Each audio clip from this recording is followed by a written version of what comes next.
Hello and welcome back to the Aqua Pod. On this week's episode, we take a look at Drowning Prevention Week.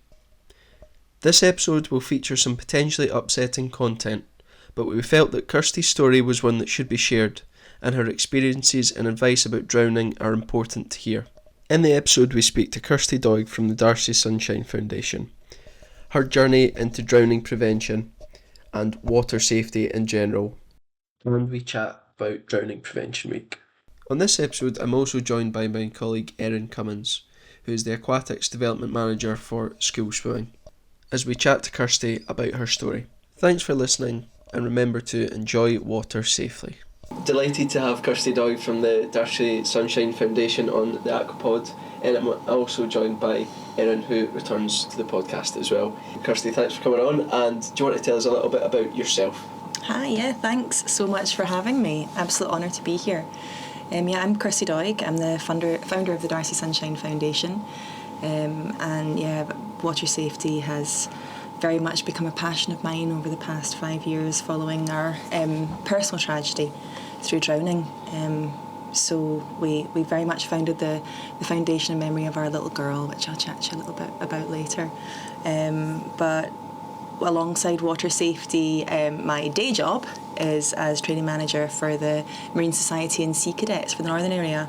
It's giving kids the option of lifelong learning through the maritime sector. So the two link in really nicely because again we're looking at how we educate our young people within Sea Cadets as well and improving their understanding of water safety, given a lot of the activity that they do now is waterborne as well. So. And I guess those two things are different, but they'll complement each other quite well, and each will help both kind of hats that you wear. Yeah, very much so, and being able to pull from the experience of one to give to the experience of the other has been really helpful as well. Mm-hmm. You kind of touched on it yourself there, but I wonder if you want to go a little bit into your story. You lived in South Africa for a brief period with your family, and that's kind of where your journey into drowning prevention begins. Yeah, that's right. We decided back at the end of 2017 to move to South Africa really for a lifestyle for our children. Our two children at the time, our third was on the way, were very active. Our eldest was super sporty, and we thought the kind of barefoot lifestyle out in South Africa would suit his personality really well. So we made the leap at the start of 2018 and moved over. And I have to admit that knowing that we'd be moving to a country where backyard pools are commonplace, making sure that our kids could swim was a huge focus of us before we moved. And then when we were there, the kids were both in swimming lessons. Eldest was a strong swimmer, and Darce, who was almost 2 when we moved, had already been having swimming lessons as well. However, nothing really could prepare us for the drowning really can happen to anyone. When just before Darcey turned 4, there was an accident in our backyard pool. Mainly between other children, it led to distraction, and within that distraction we didn't realise that Darce herself had actually climbed into the pool at some stage as well. It was in the aftermath of her loss that I think with any parent or person that loses somebody tragically and unexpectedly like that, it does kind of launch you into a world of the what-ifs, and those what-ifs led me to looking at all the different ways that we could have prevented what had happened, and realising how easily that could have been prevented. And if only we'd known, if only we'd done, if only we'd changed a couple of little things, that outcome would have been really different. So that's what led us to starting the Darcey Sunshine Foundation, her memory, just to make sure that other parents have a better understanding of how to keep their children safe. But also, there's specifically in South Africa, there's a huge number of children where having the opportunity to learn how to be safe around water, to have the skills to survive in water, just isn't financially possible for them. And that can be said for here in Scotland too. So we wanted to make sure that we were removing all financial barriers for families and young people to be able to access survival skills so they can grow up and remain safe in and around the water with a much better understanding. You mentioned there, Kirsty, about that, like prior to moving out to South Africa and when you arrived in South Africa, the importance of knowing that your kids had those kind of water safety skills, learning to swim skills and putting them into lessons from a really young age, and how just having those water safety skills and ability isn't necessarily enough to prevent drowning. Yeah. And I think we work in the industry, we know all the other kind of aspects that make you kind of more water safety aware. It's not just about your physical ability, it's all the other things that go alongside it. Yeah. Is there any things in particular that kind of stood out to you that kind of post the event that went, geez, that's another thing, sort of thing that not everyone would maybe be aware of, that on top of that water safety ability, I suppose? Absolutely, and I think that when we talk about swimming lessons, we nowadays don't differentiate between the water safety element with a swimming lesson, because I know that you guys, specifically at Scottish Swimming, have really invested a lot of time in making sure that all of your foundation pathways include that element of water safety, but that wasn't always the case. And actually most of the swimming lessons that my kids went to focused very much on the swimming and far less about the understanding of the safety around water. And I think that one of the biggest things for us was making sure that as soon as you are teaching your child, whatever age, about going in the water, that you're teaching them to ask permission. And I think for us that was such a huge factor with Darcey, is that we didn't know she'd got into the water. Now, it was at a time where our pool was always covered, and the pool, when it was uncovered, was never unsupervised. But in that moment where there'd been this distraction, Darcey at some stage had been able to climb in. And I think if we just from a very, very young age teach our children that you want to go near the water, come and ask. Come and ask permission. And that's one thing that we teach all of the kids that we work with right from the beginning. They walk into the pool environment. What's the first thing that you must do? Ask permission. Ask permission from a grown-up. And so before they even step their foot in the water, they say, "Please, may I come near the water?" Every single time. And I think just reinforcing and incorporating that with every water-based experience, where young kids are looking for the grown-up before they go anywhere near the water, is instinct almost. I think that would have been a big thing for us. But also, your simple things of stop, assess the dangers, teaching kids when they're at the swimming pool, like how do you know if it's a deep end, where's your safe entry and exit, and just adding these little risk assessment strategies in, no matter how young they are. You can have toddlers that can still know to stop at that line, look for a grown-up. As soon as we start implementing it and consistently reinforcing it, then it just gets embedded as the natural thing that they do around water. So, I think it's probably like a little bit of, we don't want to be scaring kids away from the water. Like we live in Scotland, the UK itself has so much coastline and so many inland waters that we absolutely should be utilising, but it's teaching our young people and even our adults that you can use these amazing kind of bodies of water, but to do it safely and to do those many risk assessments in your head, just to make sure that you and your friends and your family are safe. And I think for me it's trying to not switch that narrative from scaring people from using the water, because they can be dangerous bodies, but making it a positive place and just making sure that you use it safely. Absolutely, and it's that empowerment through knowledge, isn't it? And we know that fear doesn't prevent drowning, because most of the drownings happen when you least expect to be in the water. So in actual fact, getting past fear and replacing it with knowledge, understanding, I've now got a teenage son, and it's having his understanding of the world around him, going into it with knowledge. I'm not going to be able to stop him taking risks. I have got to that stage where the sleepless nights are definitely starting.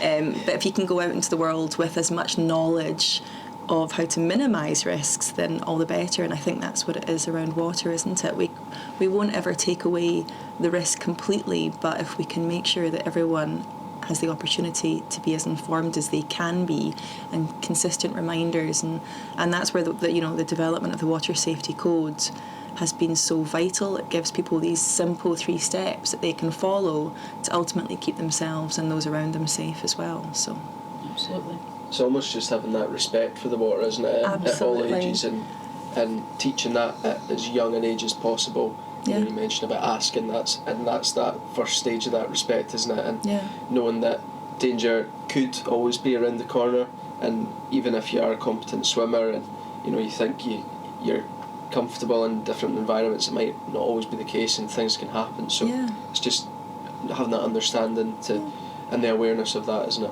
I mean, you're not safe crossing the road, right? Yeah. But we teach them from a really young age, stop, look, listen, and so they understand how to cross the road safely, how to wait for that time.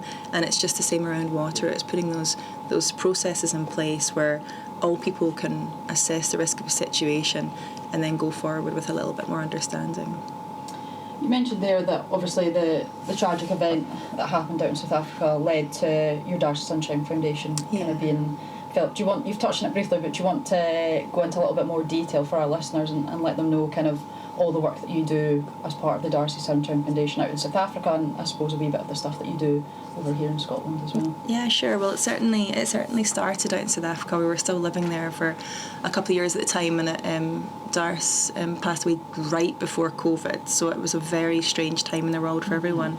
And we started spending a lot of time in our local communities, mainly because the kids were off school and we were going in with food and educational resources. And it was at those points driving into local communities there where everyone that we drove past a huge open body of water. Yeah. Every one of them's got a big open dam. And the drowning statistics in South Africa are absolutely horrific.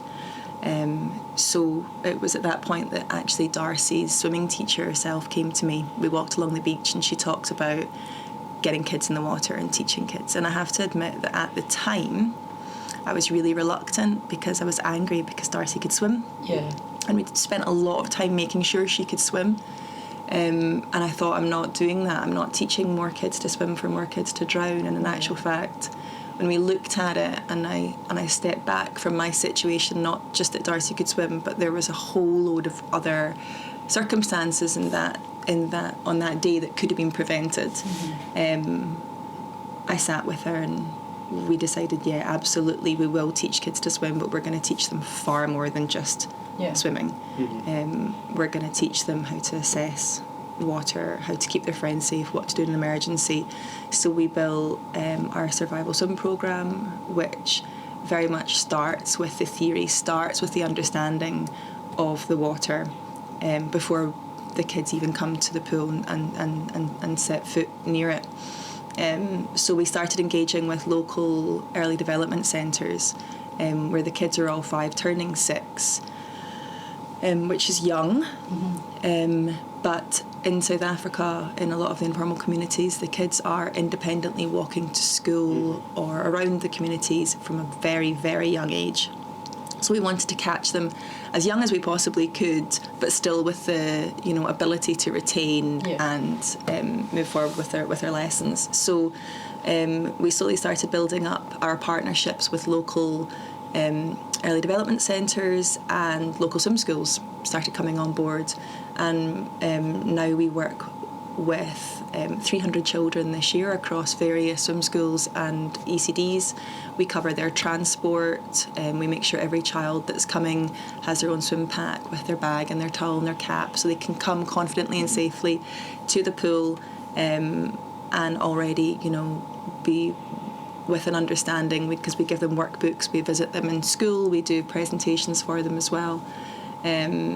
So it's incredible to see the journey that they go on. They have 26 survival swim lessons with the same instructors, the same swim school every time throughout the year.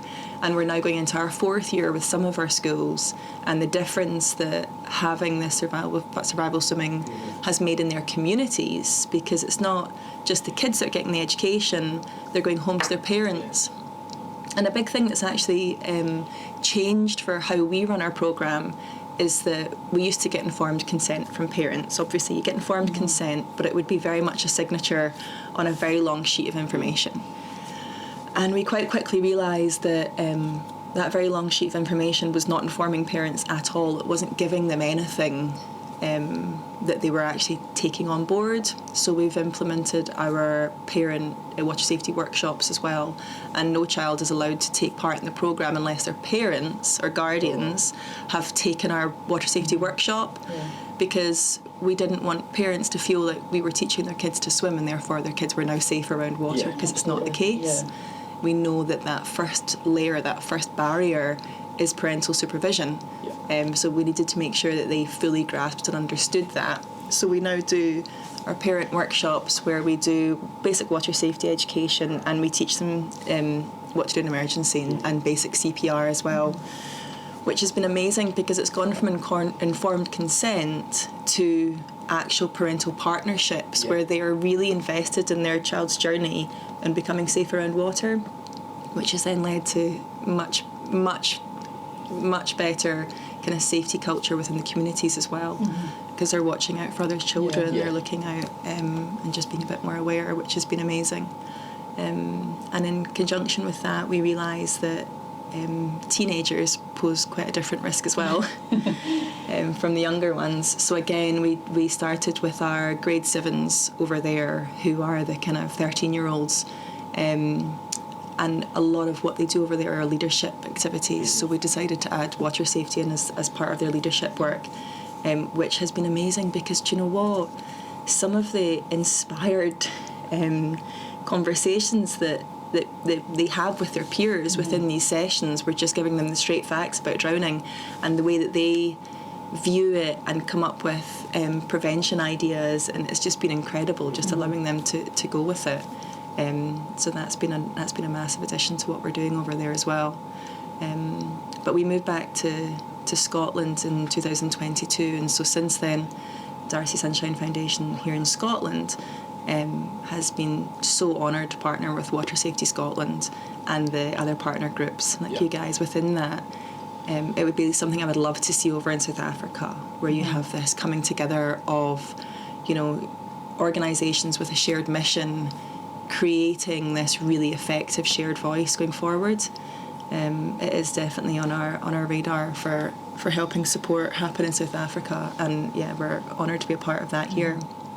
I think there's a few things in there that I'd be keen to touch on. So obviously the work that you do in South Africa is absolutely amazing. I think everything that you have in place for those children that wouldn't have otherwise had that opportunity is absolutely unbelievable. And we often chat about it in the office, the power of a child kind of informing their parents of anything really, and water safety is a really powerful thing. Is if we can teach children at a young age, at a primary school age, to be safe in and around water, kind of physically in a pool or through kind of classroom resources, and that messaging is just going to disseminate to those parents as well. And we hear it all the time about how kind of some of our colleagues find out things that they maybe wouldn't have already known just purely from their kids coming home and saying, oh, did you know about this? So I think there's a massive kind of power in that.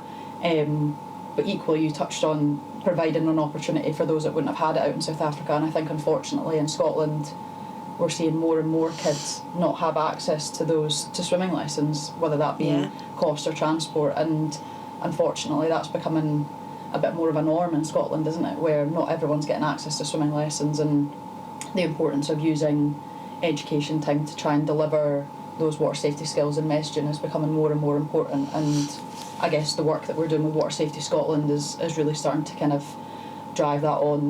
The water safety education resources they've created for teachers to use is a really great step forward, and positive to see. But I guess for us, we need to kind of keep trying to push on and make sure that that's delivered across the whole of Scotland. And we obviously take a lot of learning from you guys as well, which is really grateful for us. So absolutely, and I think that here in Scotland we don't actually yet fully appreciate all the barriers that exist to people accessing water safety and swimming education. But we do know that financial is a huge part of it, which is where school swimming really could take away that burden for a lot of people. One thing that we are looking to do here in Scotland is to provide bursaries for those kids that just would not otherwise have the resources to be able to attend swimming lessons. And we're partnering with some Live Active groups and along with some of their private swim schools as well, just to try and maximise our reach, particularly in those local authorities that don't offer school swimming. But we also know that there's a huge gap there for the almost 8 to 12-year-olds who missed a lot of the opportunity to swim because of COVID. And then because they've missed that now, they're much less likely to want to go and get into the water. So we're trying to target those 8 to 12-year-olds as well and get them at least the basic survival skills as they go into the world and into those more teenage risk-taking behaviours that I'm having sleepless nights over. So yeah, I think ultimately the wider we spread the education through Water Safety Scotland, through the resources, through educating teachers on how simple it is to pass that education on to the children, through peer education, through campaigns within schools where the various year groups are figuring out prevention strategies for themselves, because they're genius. Some of the ways that they come up with things is going to be really important going forward, just to keep that. And I think that where we sit at the moment, when we look at our drowning stats compared to the rest of the world, the numbers might not seem as shocking as other countries, but even one drowning death is far too many. And for that reason, we're sitting here where, I think probably all of us around this table, although I think I'm probably a bit older, we all got school swimming, right? I remember the day having to go in your pyjamas, and jump into the pool in your pyjamas and learn your water safety, and it was very much taken for granted. But we don't have that now, and we are going to breed a generation of non-swimmers. And a generation of non-swimmers will not be taking their kids to the swimming pool to teach them how to swim like ours did. And that's exactly what we see out in South Africa. We've got generations of people who fear the water because they've never had the opportunity to learn how to be safe in the water. And that's my greatest fear for Scotland. So if we don't do something and act now to make sure that every child coming through has the opportunity, we are going to end up in 15, 20, 30 years with a generation of people that just do not understand how to be safe or be able to survive in the water should they end up there. I think for me that was really one of the biggest shocks when I came into the school swimming manager role was, like you said, we all had school swimming. I had the privilege of my parents putting me through swimming lessons. I went into a club environment, so swimming was the norm for me and my family, and it wasn't until I went out to view a school swimming session in Western Bartonshire that it really shocked me and opened my eyes to how many primary 6 pupils that was the first time that they were actually stepping foot into a leisure building, let alone having been in a swimming pool. So and in a place like that as well, Western Bartonshire, where you've got access to so many different bodies of water, local ones just on. Absolutely. So it is quite scary knowing that. And I think Kirsty mentioned a couple of times about teenagers, and quite often they can be a difficult age, because it's we see a lot of accidents and a lot of drownings in that kind of age bracket. How do you think the best approach is round about that, and ensuring that they have the education to not make certain decisions at certain times as well?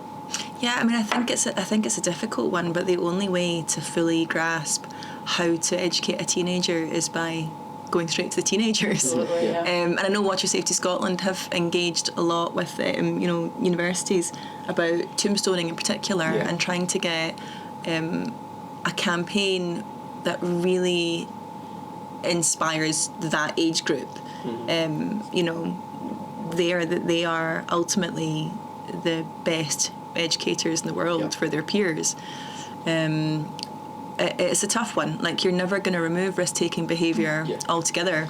I think it's part of the human condition. We all look for that adrenaline rush every now and again. But it's how do we make sure that they're going into these things? One thing I see a lot of in social media at the moment that again adds to my sleeplessness is you see all the high dives on Instagram, and you just see these guys going off these high rocks, and I consistently message them saying, this is amazing, what you do is incredible, you're very brave, just do me a favour and just put out one post showing how you've made sure that you're doing that activity as safely as you can. Like, can you just tell our teenagers, please, that you've dropped a rock off, that you've measured it before, that you've assessed what's under the water beneath you before you jump. Just one post just telling us that you have actually in some way made sure the activity is in some way slightly less risk than it looks when you're looking at it on social media, but no response. I think we watch, stuff pops up on our Instagram or Facebook or whatever it is, and you go, oh, right, okay, like that looks brilliant, but it might not be the best idea and the safest thing to do. So I think that is a good message. It's maybe if you are, doing these type of things or sharing these things, then please also try and share the safety side of it, and show a young audience that this isn't always the best thing to do if you're inexperienced or and I mean it's not exactly the coolest to be safe, is it? Like, no one associates putting their bike helmet on to go out biking with rocking it. That's I talked recently about buoyancy aids and trying to make buoyancy aids as cool as the kind of dry robe jackets. I don't know if I'm allowed to say that, or other brands are available. But all of a sudden you couldn't go open water swimming without having one. Why can't we do the same for buoyancy aids? All you see on Instagram is people out on their paddle boards or these idyllic scenes, bikinis on, no buoyancy aid in sight. Why don't we have really cool buoyancy aids? It's like the fashion accessory for any water related activity. You've got a great fashionable buoyancy aid. That's what we need to see more of that in social media, of people just unconsciously doing things more safely. 100%. It would be nice. What are some of your kind of key water safety tips and messages then, maybe from a kind of parent side and also for kids as well?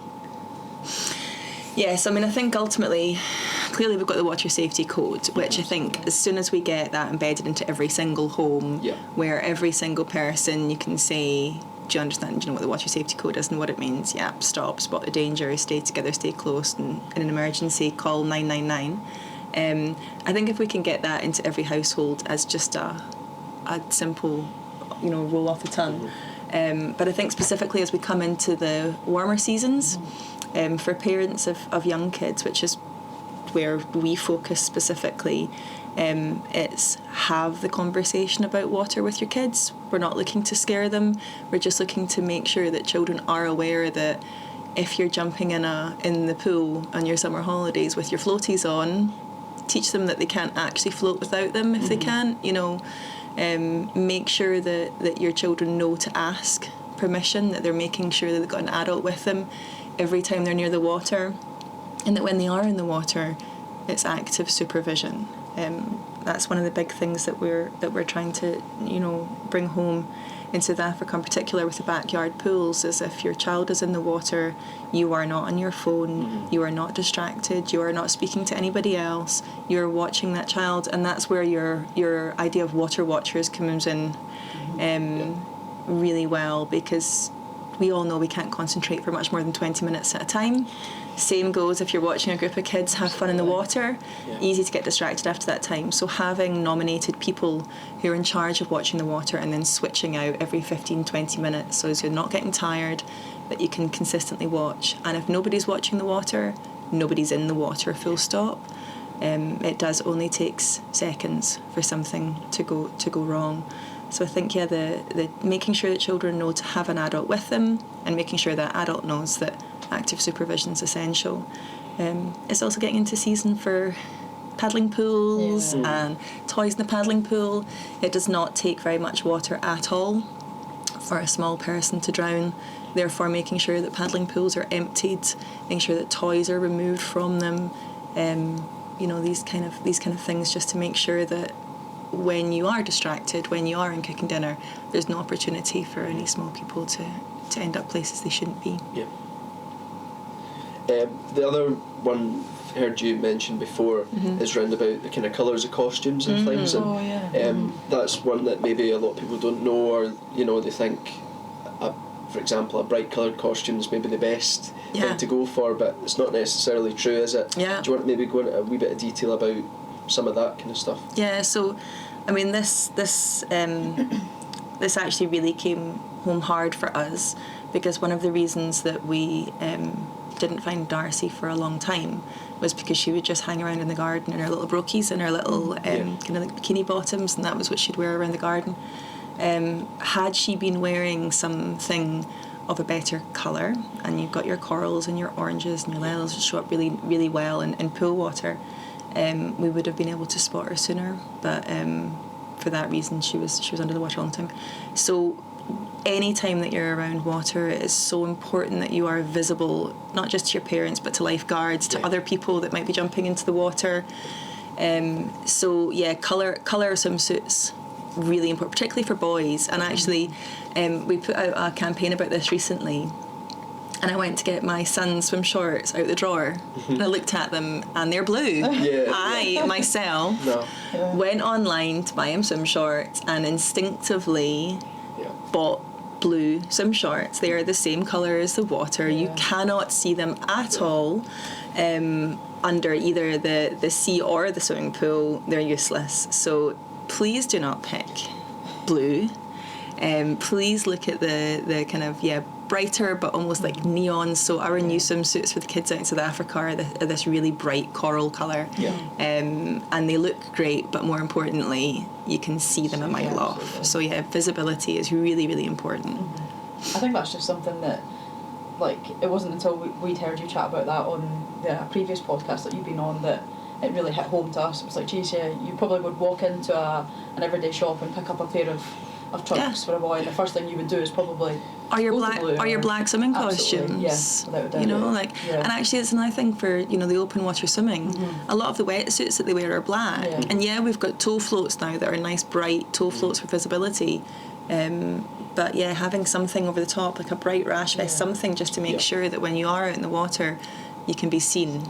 I think that's something that we always kind of advocate for. Colourful caps, toe floats, just make yourself as visible as possible, make sure people know where you are and that people can see you and things like that, because especially kind of open water, it can be even more sort of dangerous. It's a big thing, isn't it? It's an amazing thing for mental health to be able to go out and go for this beautiful swim out in a lovely location in Scotland. We have so many that they forget that actually make sure someone knows where you are, that someone's with you, because if anything happens in the water, cramp, you can have... You never know, do you? Anything happens, so make sure that someone's there that can call for help, for sure. Don't go out on your own.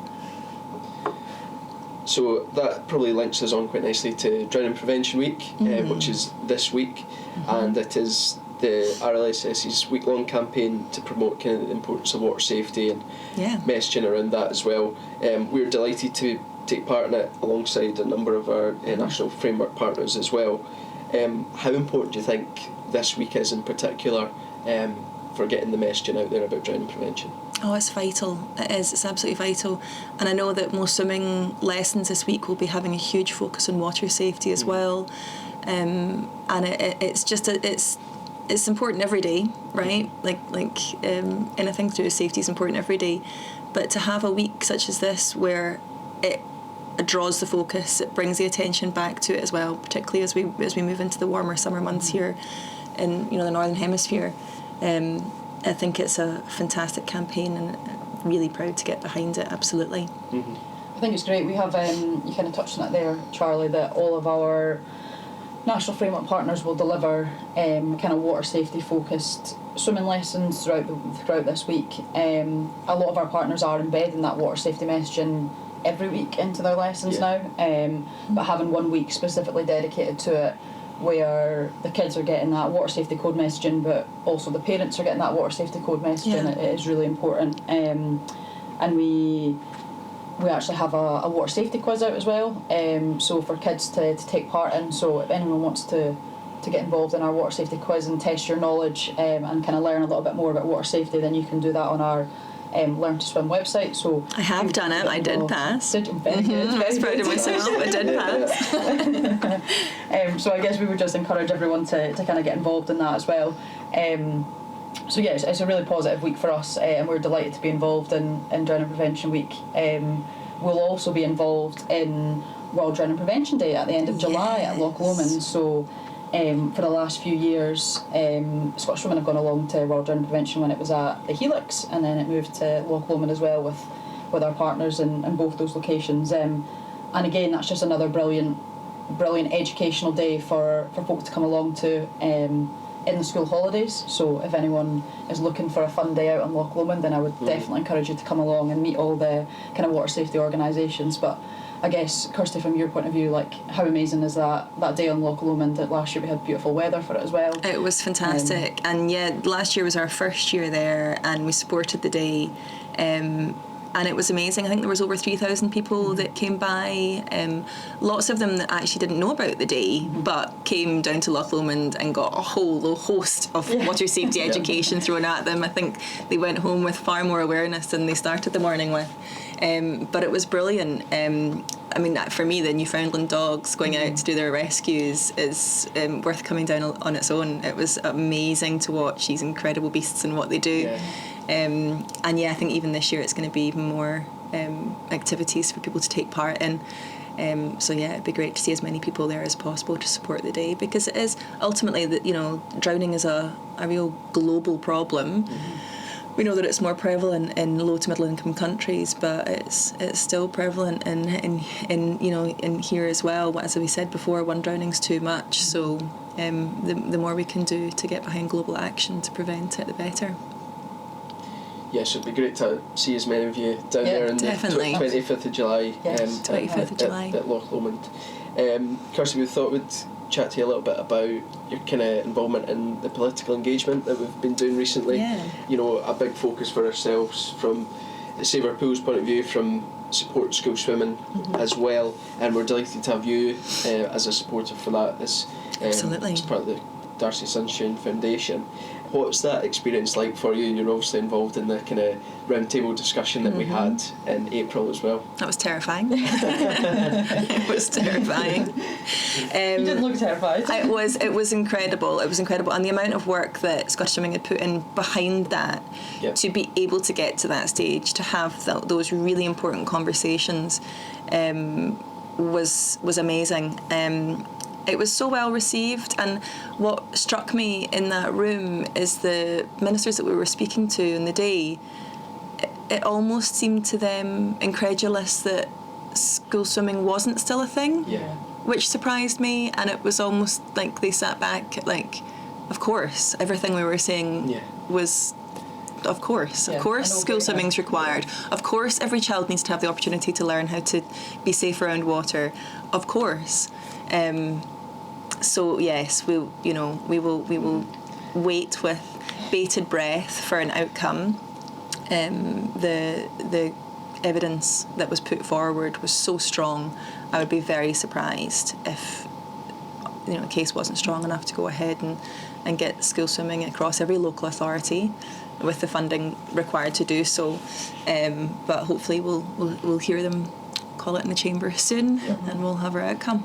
Yeah, I thought that was like, just from watching it online, I thought it was a really great discussion, and everyone that was there on behalf of Scottish Women and on behalf of kind of the aquatics community really complimented each other, and everyone brought like a kind of different side to the story on the health perspective, the safety perspective. Kind of some of our leisure partners were there as well. So I think it was just like a really great thing to have the opportunity to do, and I guess from us, we're just massive thank you as well for being willing to go along and absolute honour to be able to be there and support on the day. As I say, I've been a massive supporter of the Save Our Pools campaign and school swimming campaign right from the start. I think I had an interesting conversation when we first started the Darcey Sunshine Foundation that every charity's aim is to work themselves out of existence. Oh, absolutely, yeah. And if we could get every school delivering water safety education and school swimming, then maybe we wouldn't have so much of a need to be doing what we're doing.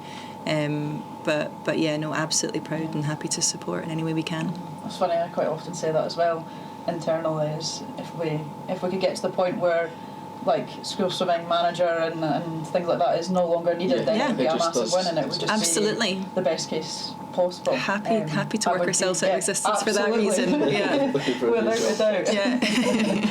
Without a doubt. Brilliant. Well, just before we wrap up, how can listeners sort of get involved with the Darcey Sunshine Foundation, whether it's following on social media or just finding out a little bit more about you guys?